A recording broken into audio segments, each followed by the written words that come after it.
We have been watching the chaos in Afghanistan as we enter the final hours of the civilian evacuation, in keeping with President Biden's timeline for all U.S. troops to exit the country, turning it back over to the Taliban. So how is the president performing during this crisis? And twin defeats for the administration this week at the United States Supreme Court. That and more. Lots to discuss. So let's bring in our panel. Genevieve Wood is a senior advisor and spokesperson for the Heritage Foundation, and Doug Schoen, one of the most influential Democratic campaign consultants of the last half century. He's also the author of End of Democracy, China and Russia on the Rise, America in Retreat. Okay, both of you, these are the moments that define a presidency. How the president responds, the tone and the tenor. Let's listen to President Biden from Thursday. A tough day. This evening in Kabul, as you all know, terrorists attacked that we've been talking about and worried about. For those who carried out this attack, as well as anyone who wishes America harm, know this: we will not forgive. We will not forget. All right, Doug, give us your assessment of the president's performance this week. You know, Tom, I would love to be able to sit here and provide a positive evaluation. I can't. I listened to that press briefing, as I know you and Genevieve did. I didn't hear answers to pretty much anything.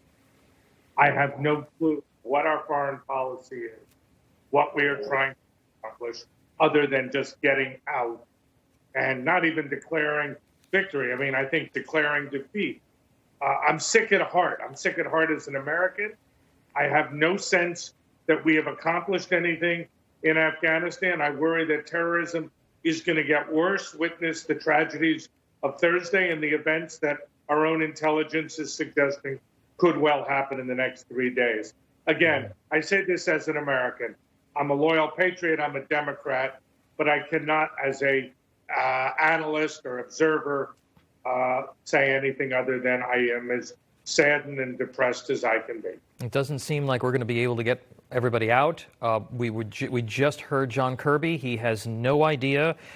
There were no answers, at least, as to who will actually run the airport once we leave on Tuesday, and that's going to be essential for getting additional folks out. Genevieve, the contradictions between the administration officials just continue to happen this week. Now members of Congress from both parties are getting swamped with desperate pleas from folks looking for help to get people out. In a strange way, this has become almost a local issue in congressional districts now all across the country. Your thoughts? Well, because you have military families living across the country in many individual congressional districts, and those people are calling to say, what about my family members? You have people who are there who've been humanitarian aid workers. You have a lot of communities around the country that have Afghanis now who are Americans living here, and they have family members and people who are trapped there. So you're right. They're calling people in California who are members of Congress, in Texas and New Jersey, almost everywhere. And, you know, that it shows you here, this is not a partisan issue. And I think everything Doug just said is right. There is great concern, I think, not just among the American people. And if you look at the polls, it shows it. They have no confidence, I don't believe, in this administration and in how they're handling it. And not just in how what's happened so far, but as we just heard, in knowing what to do next. I mean, we can all make mistakes, grave mistakes, but what do you learn from those and where do you change? And we hear nothing from the administration that shows we think we did anything wrong, that we've got a plan on what to do next. There's just no confidence. And I think you're now really seeing that among members of Congress in both parties. The question now also is Nancy Pelosi going to call members back to address this? I mean, the American people need to have an idea that their lawmakers are on top of this. And if the administration can't do it, what about Congress? Yeah, and as we heard from our correspondent Logan Raddick, it doesn't seem like Nancy Pelosi is focused on this at all. She wants to drive her domestic policy agenda. Real quick, Genevieve, do you find it odd, as what I was talking about before, that we haven't heard or seen the Secretary of Defense of the United States in a week? And there are questions now about whether or not there is a real split between the top military brass and this president. Just real quick on that. Yeah, well, you heard what the Pentagon spokesman said. We're not going to comment on what the military brass advises the president. So, okay, that means if there's problems, you can't have the military brass out there saying things that the administration doesn't want to have to follow up and do. So I think the question answers itself. Yeah. All right. I need to move on. This week, the administration was dealt two significant blows to its policies from the United States Supreme Court. The court effectively reinstituted President Trump's Remain in Mexico policy, and the administration's extension of the eviction moratorium using the pandemic as an excuse was struck down. Genevieve, is this more proof that they've pushed too far on the pandemic and their open border policy? Well, I think so, yes. I mean, the reality is it's not been a very good week for the left on this, but it shows that when the president came in, the Biden administration came in, their agenda, a very leftist agenda, was to get as much done early on as they could do. And now some of the legalities and the court cases are beginning to catch up with them. I think that's what you're seeing here. Yeah, Doug, what are your thoughts on this? What do you think we're going to see in response from the administration, or also from the far left, who's got to be reeling from the fact that they've been dealt these two big defeats? Well, I think from the far left, you're going to see they're going to push an eviction moratorium state by state, locality by locality. That'll be their response.